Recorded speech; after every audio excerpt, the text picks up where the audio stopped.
नमस्कार मित्रांनो, big boss मध्ये सीझन 6चा उद्या 5वा भाऊचा धक्का पार पडणार आहे आणि या भाऊच्या धक्क्याच्या शूटिंगला नुकतीच सुरुवात झाली आहे.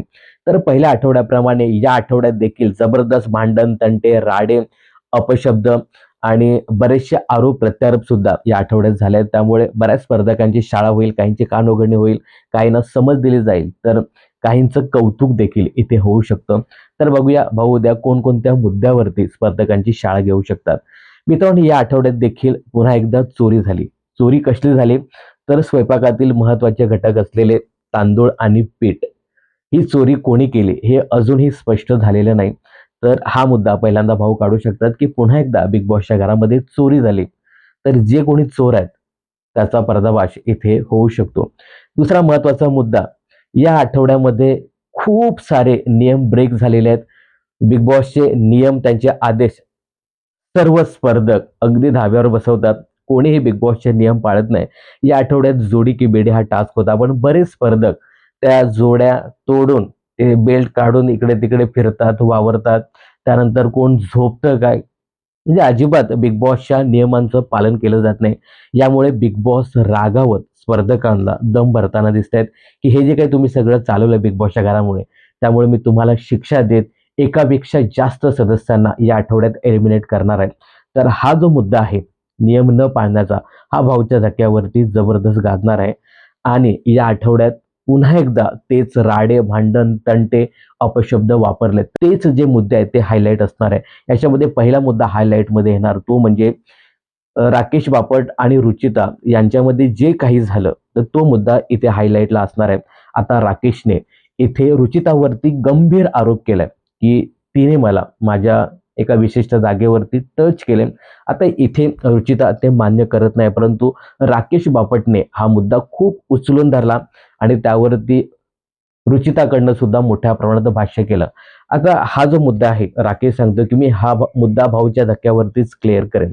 आता भाऊला नेमकं जे काही फुटेज आहे ते व्यवस्थित दाखवलं जाईल आणि त्याच्यावरती भाऊ नक्कीच भाष्य करतील. आता नेमकं काय झालंय हे आपल्याला भाऊच्या धक्क्यावरतीच कळेल. त्यानंतर बघा, त्यानंतर रुचिता आणि दीपाली सय्यद यांचं सुद्धा त्या टास्कमध्ये वाजलं होतं. तर त्यावर सुद्धा भाऊ भाष्य करतील. तर याच बीबी पापड फॅक्टरी या टास्क अंतर्गत जी काही पिठाची उधळण झाली अ, करण सोनावणेकडनं, तर यावरती करणला जाब विचारतील, की तू अशा प्रकारे पीठ फेकू कसा शकतो? आणि मित्रांनो, याच टास्क अंतर्गत रुचिताने पहिल्यांदा तोडफोड करायला सुरुवात केली. सगळं व्यवस्थित सुरळीत सुरू होतं. पण इथे रुचिताने सुरुवात केली, तर कदाचित रुचिताची या टास्क अंतर्गत कानउघडणी होईल. पण महत्त्वाचा मुद्दा हा असणार आहे, की राकेश बापट आणि रुचिता यांच्यामध्ये जे काही झालं, टचिंग टच काय असेल ते, तर त्याच्यावरती मोठ्या प्रमाणात भाष्य केले जाईल आणि हाच मुद्दा हायलाइटला असणार आहे. त्यानंतर रुचिता आणि दीपाली यांचं जे काही भांडण झालं पॉवर केच्या टास्कमध्ये, तर इथे मर्दानी खेळाचा उल्लेख दीपाली सय्यदने केले, की यासाठी तू मर्दानी खेळ शिकलीस का? तर ही गोष्ट आहे ना, ही रुचिताईने हायलाइट करून सांगितली, की तू माझं बाहेरचं काढते. तर हा मुद्दा सुद्धा इथे घेतला जाऊ शकतो आणि त्यानंतर रुचिताने पलटवार करून तुझं आयुष्य बरबाद करेन याच बिग बॉसच्या घरामध्ये, अशा प्रकारचं तिनेही वक्तव्य केलं. तर या गोष्टीचा रितेश भाऊ चांगला समाचार घेऊ शकतात आणि या आठवड्यामध्ये ना फार कर्कश आवाज होता. रुचिता वर्सेस तन्वी, रुचिता वर्सेस अनुश्री असं जे काही होतं ना ते पाहायला मिळालं. त्यानंतर बिग बॉसच्या घरातील दुटीजवरनं होणारे वाद, तन्वी आणि सागरमध्ये झालेला वाद जो काही होता, तर त्याच्यावरती नक्कीच भाष्य करतील. अ, त्यानंतर पॉवर कीचा जो काही टास्क झाला, या टास्क अंतर्गत आपला आयुष संजीव याचं जे काही संचालन होतं त्याबद्दल भाष्य करतील. मी काही काल एपिसोड बघितला नाही. माझ्या शाळेमध्ये स्नेहसंमेलन गॅदरिंग होतं, त्यामुळे मी रात्री तिकडेच होतो. मी आत्ता सकाळी एपिसोड बघितला, तर मला असं वाटलं नाही, की काय आयुषने अनफेअर निर्णय दिला. त्याच्या पद्धतीने व्यवस्थित निर्णय देण्याचा प्रयत्न केला. याबद्दल तुमचं काय मत आहे हे कमेंट्स करून नक्की सांगा. याच्यामध्ये आहे ना, तन्वी आणि रुचिताची जोडी खूप छान पद्धतीने परफॉर्म करताना दिसेल. तर या जोडीबद्दल चांगलं बोलायला पाहिजे. बाकी स्पर्धकाने खूप छान पद्धतीने या टास्क अंतर्गत खेळ खेळला. त्यानंतर जो काही कॅप्टन्सीचा टास्क होता, तो पण अगदी जे काही ओवायचे होते मोती वगैरे, तो टास्क सुद्धा भांडण तंटे न करता व्यवस्थित पार पडला. तर त्यासाठी भाऊ कदाचित कौतुक करू शकतात. आणि मला असं वाटतं की इथे आपला प्रभू शेळके आहे ना, त्याचं कौतुक केलं जाऊ शकतं. कारण त्याने त्या कॅप्टन निवडीच्या म्हणजे बेबी पापड फॅक्टरी या टास्क अंतर्गत फार छान निर्णय दिला.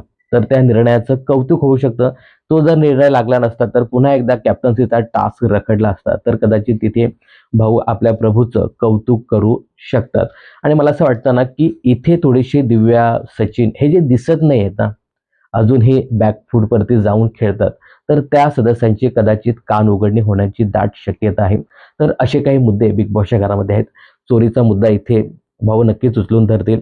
त्यानंतर बिग बॉसच्या घरामध्ये सर्रास नियमांचं उल्लंघन केलं जातं. बिग बॉसचे नियम कोणीही पाळत नाही. अत्यंत महत्त्वाचा मुद्दा असणारा तो म्हणजे रुचिता आणि राकेश बापट यांच्यामध्ये जे काही झालं ते आपल्याला कळेल.